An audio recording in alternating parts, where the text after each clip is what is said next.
بسم اللہ الرحمن الرحیم۔ خواتین و حضرات، جیسے آپ جانتے ہیں کہ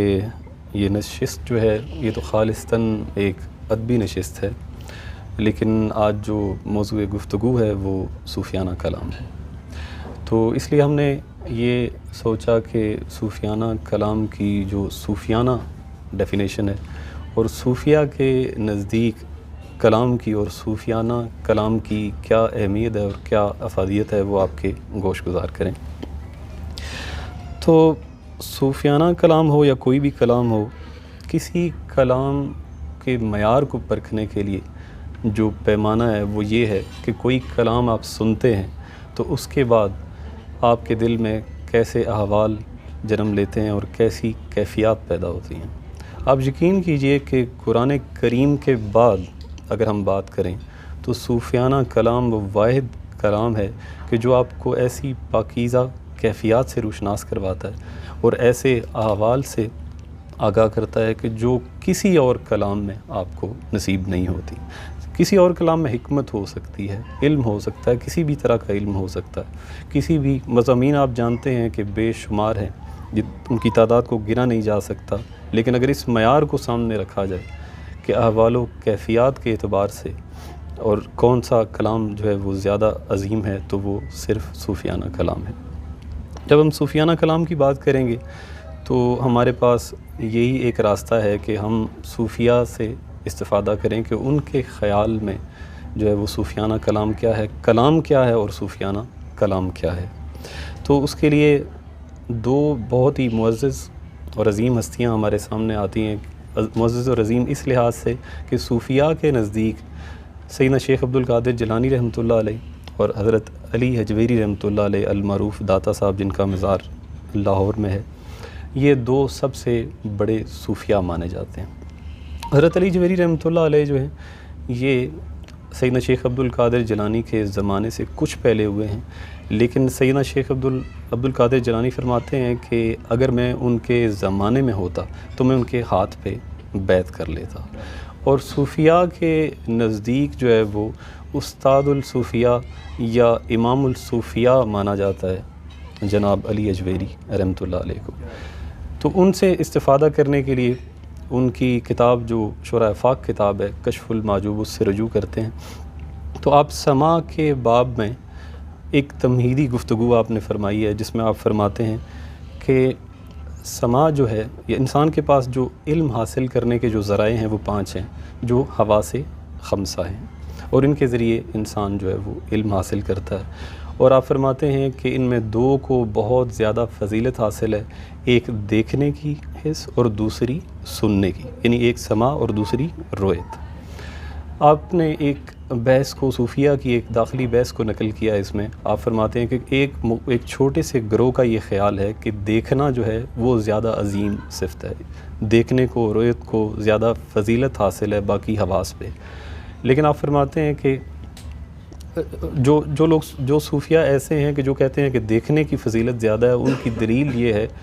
کہ کیونکہ پروردگار کا جو دیدار ہے وہ سب سے عظیم عمل ہے، اس لیے رویت جو ہے اس کا مقام زیادہ ہے۔ لیکن شیخ اور جو اکثریت ہے ان کا ماننا یہ ہے کہ سننا اور سماع جو ہے اس کی فضیلت زیادہ ہے، اور وہ اس کی دلیل یہ پیش کرتے ہیں کہ دیکھنے کی، رویت کی جو فضیلت ہے زیادہ ہے، یہ دلیل بھی اور یہ خبر بھی ہم تک سماع کے ذریعے اور کلام کے ذریعے پہنچی ہے، اور اس کے بعد رسولوں نے جو کلام اور اللہ کا پیغام مخلوق خدا تک پہنچایا ہے وہ بھی کلام اور سماع کے ذریعے پہنچا ہے۔ اس کے بعد یہ ہے کہ شریعت کے جو احکامات ہیں وہ بھی کلام کے ذریعے پہنچے ہیں۔ تو میرا خیال ہے کہ سماع اور کلام کی فضیلت پہ اس سے بڑی کوئی بات ہو نہیں سکتی کہ اللہ نے جس شے کو اپنے تعارف کا ذریعہ بنایا، یا اللہ نے جس میڈیم کو تخلیق کیا اور چوز کیا کہ میں اس کے ذریعے مخلوق کو اپنا تعارف کرواؤں، وہ کلام ہے، اس لیے اس سے زیادہ کوئی عظیم شے ہو نہیں سکتی۔ اس کے بعد جب ہم آتے ہیں آدم علیہ السلام کی فضیلت پہ، تو جو قرآن میں آیات یا جو عبارت یا جو مکالمہ ہمیں ملتا ہے آدم علیہ السلام کی فضیلت سے متعلق، اس کو بھی اگر آپ بغور دیکھیں تو اگر آپ پہلی آیت سے ہی لیتے ہیں جو سورہ بقرہ میں جو آیات ہیں، آیت 33، 34، 35 سے یہ شروع ہوتا ہے یہ مکالمہ، تو جب اللہ تعالیٰ نے فرشتوں کو یہ بتایا کہ میں زمین پر ایک خلیفہ بنانے والا ہوں، اور پھر اللہ تعالیٰ نے جب ان کو اس کی تعظیم کے لیے اس کو سجدے کا حکم بھی دیا، تو وہاں پہ فرشتوں نے اس بات پہ اعتراض کیا کہ آپ کو ایسا ایک خلیفہ بنانے کی کیا ضرورت ہے کہ جو زمین پر فساد برپا کرے گا، ٹھیک ہے۔ اور آدم کی فضیلت کو ثابت کرنے کے لیے اللہ نے کیا کیا کہ اللہ نے آدم کو کچھ اسما سکھا دیے، کچھ چیزوں کے نام سکھا دیے۔ پھر اس کے بعد دونوں کی آزمائش کے لیے اور آدم کی فضیلت کو ثابت کرنے کے لیے پہلے فرشتوں سے پوچھا کہ تم ان اشیاء کے نام بتاؤ، لیکن فرشتے جو ہے وہ ان اشیاء کے نام نہیں بتا سکے اور اس سوال کا جواب نہیں دے سکے۔ لیکن جب آدم علیہ السلام سے پوچھا گیا تو آدم علیہ السلام نے وہی اسما، وہی نام جو اللہ تعالیٰ نے آدم کو خود سکھائے تھے وہ انہوں نے بتائے۔ جب انہوں نے یہ بتائے تو اس ذریعے سے اللہ نے آدم علیہ السلام کی فضیلت کو ثابت کیا، اور پھر اس کے بعد حکم دیا کہ اب تم آدم کو سجدہ کرو، یعنی کہ آدم کی فضیلت کی بھی جو وجہ ہے وہ کلام ہے۔ اور اس مکالمے کو، ان آیات میں جو مکالمہ ہمارے سامنے آتا ہے، اگر اس کا ہم بغور جائزہ لیں تو ہمیں ایک بات یہ بھی سمجھ آتی ہے کہ علم کے حصول کا سب سے بڑا ذریعہ کلام اور سماع ہے، کہ اللہ نے آدم علیہ السلام سے کلام کیا اور انہیں اشیاء کے اسماء اور نام سکھائے۔ آدم علیہ السلام نے سماع کیا، سنا اور اس کو محفوظ کیا، اور ان کا یہ کلام سننا ان کے لیے علم کے حصول کا باعث بنا، اور پھر انہیں اس کلام کے سننے نے انہیں کلام کا اہل بھی بنایا، اور انہیں جب وہ کلام کیا تو اس کے بعد ان کی فضیلت جو ہے وہ ثابت ہو گئی۔ تو کلام جو ہے وہ اس کی جو عظمت ہے یہاں تک ہم جان چکے ہیں اتنی گفتگو میں، کہ یہ بات طے ہے کہ کلام اور سماع سب سے افضل ہے، اور اگر واحد نہ کہیں تو سب سے بڑا ذریعہ علم ہے۔ اس کے بعد کیونکہ موضوع جو ہے وہ صوفیانہ گفتگو ہے، تو اس تمہیدی گفتگو کے بعد میں یہ عرض کرنا چاہوں گا کہ صوفیاء کے نزدیک کلام اور صوفیانہ کلام کیا ہے۔ تو صوفیاء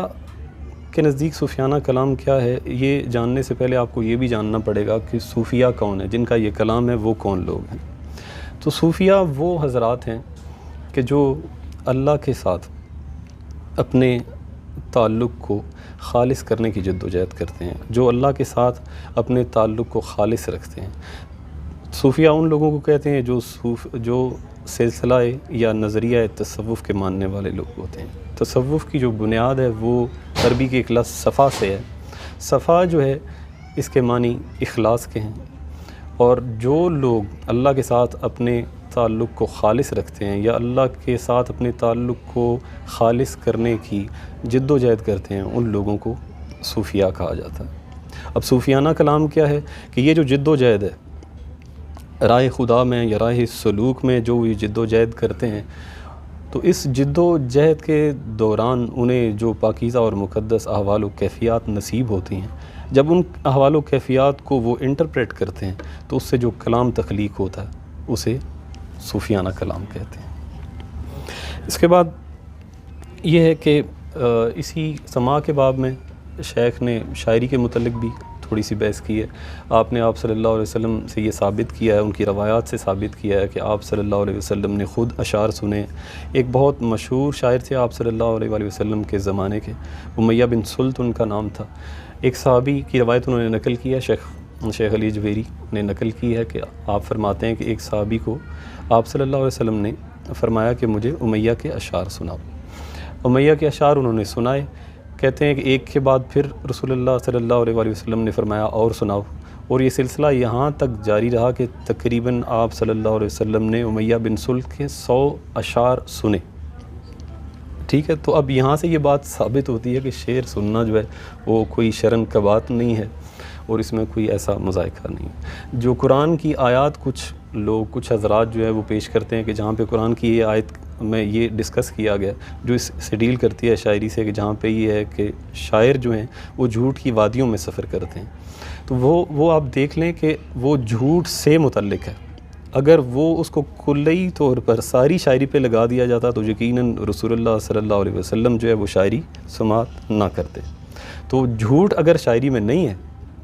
تو جو باقی شاعری ہے اس کے متعلق آپ صلی اللہ علیہ وسلم کی اپنی حدیث مبارکہ موجود ہے. آپ فرماتے ہیں کہ شاعری اچھی شاعری جو ہے وہ اچھی شاعری ہے اور جو بری شاعری ہے وہ بری ہے. اس کے بعد ہمارے پاس فقیہ ہیں امام شافعی رحمۃ اللہ علیہ. آپ فرماتے ہیں کہ آپ سے استفسار کیا گیا, پوچھا گیا کہ شاعری کیا ہے, شاعری کے متعلق آپ کی رائے کیا ہے. تو کیونکہ وہ فقیہ ہیں اس لیے ان کی رائے پہ بھی اکتفا